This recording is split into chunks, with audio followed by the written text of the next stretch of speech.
Shalom jemaat yang dikasih Tuhan, kembali kita berjumpa di dalam Daily Devotion dan kita bersyukur Tuhan masih berbicara dalam hidup kita hari ini. Nah, renungan kita hari ini terambil dari Kolose pasal pertama ayatnya yang ke-15 sampai dengan 23. Saya memberikan judul daripada renungan hari ini, diciptakan dan diperdamaikan.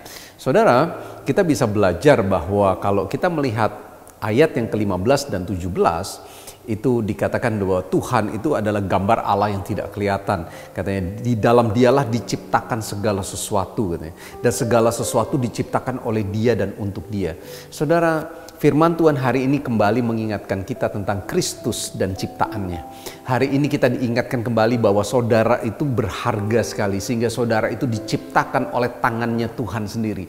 Kalau saudara kita kembali kepada kitab Kejadian pasalnya yang pertama, Tuhan itu selalu bersabda menciptakan cahaya, menciptakan laut, menciptakan cakrawala. Tuhan itu hanya berfirman, saudara. Tetapi ketika Tuhan menciptakan saudara dan saya, karena terlalu berharganya hidup kita, maka Dia mengotorkan tangannya sendiri. Dia mengambil dan membentuk kita di dalam dari debu dan tanah, dan bahkan Dia memberikan rohnya, menghembuskan rohnya itu, yaitu nafasnya di dalam kehidupan kita, saudara.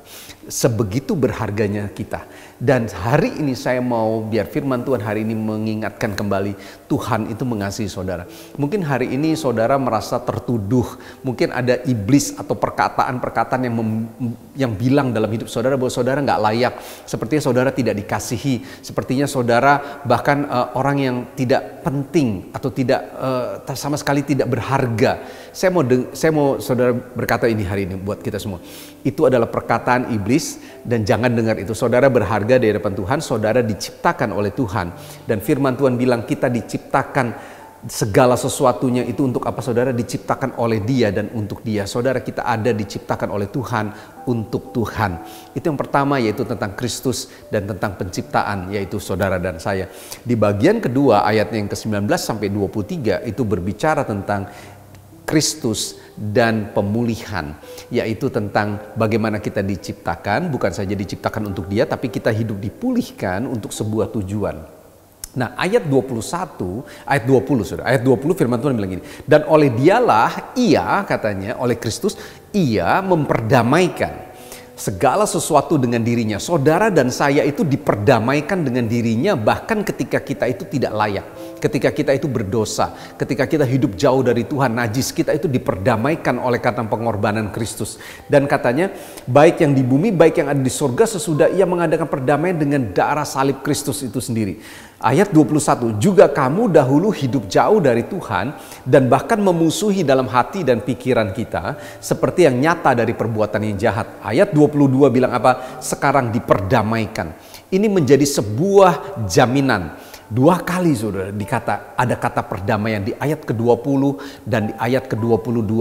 21 bilang bagaimana hidup kita yang lama itu jauh dari Tuhan. 20 dan 22 berbicara tentang saudara dan saya diciptakan dan diperdamaikan dengan Tuhan katanya. Dan kalau kita sudah menerima kita diciptakan, kita diperdamaikan dengan Tuhan, lalu apa yang harus kita lakukan? Di ayat ke-23, this is what you and me need to do. 23. Sebab itu kamu harus bertekun di dalam iman. Yang pertama saudara, setelah kita diciptakan dan diperdamaikan, hari ini kita mengambil komitmen, kita harus berpegang teguh di dalam iman katanya. Tetap teguh, tidak bergoncang, dan dikatakan jangan mau digeser dari pengharapan Injil. Saya suka sekali kalimat ini saudara, jangan mau digeser katanya. Berarti pilihannya ada di kita. Sekalipun iblis itu seperti singa yang mengaum mencari orang yang dapat memangsanya, tapi ternyata ada orang yang bisa memilih untuk tidak mau digeser. Dan hari ini saya mau bilang sama saudara, hidup saudara berharga, hidup saudara itu sangat spesial, dan saudara diciptakan bahkan diperdamaikan dengan Tuhan. Untuk itu kalau kita sudah diperdamaikan dengan Tuhan, jangan mau digeser lagi dari pengharapan Injil itu. Janji Tuhan itu ya dan amin buat hidup saudara dan saya. Tuhan itu sanggup untuk memulihkan hidup kita semua. Dan saudara, dikatakan bahwa hari ini menjadi sebuah jaminan apa yang dikatakan Tuhan buat hidup saudara saya. So jangan khawatir karena kita berharga di hadapan Tuhan. Mari kita berdoa. Kami bersyukur bahwa hidup kami ini diciptakan di dalam Tuhan. Segala sesuatu diciptakan oleh Dia dan untuk Dia. Dan hari ini kami bukan saja diciptakan, kami berharga, tapi kami juga diperdamaikan. Dahulu kami ini banyak perbuatan-perbuatan kami yang jahat, tapi bahkan Tuhan memperdamaikan hidup kami. Dan hari ini kami belajar supaya kami berpegang teguh di dalam iman. Kami tidak mau digeser sedikit pun di dalam pengharapan apa yang di dalam Injil. Semua janji Tuhan itu ya dan amin, dan janji itu buat kami, dan kami gak perlu khawatir buat hidup kami. Terima kasih buat kasih Kristus yang menerima hidup kami. Terpujilah nama Tuhan dalam nama Yesus. Haleluya. Amin. Tuhan berkati kita semua. God bless.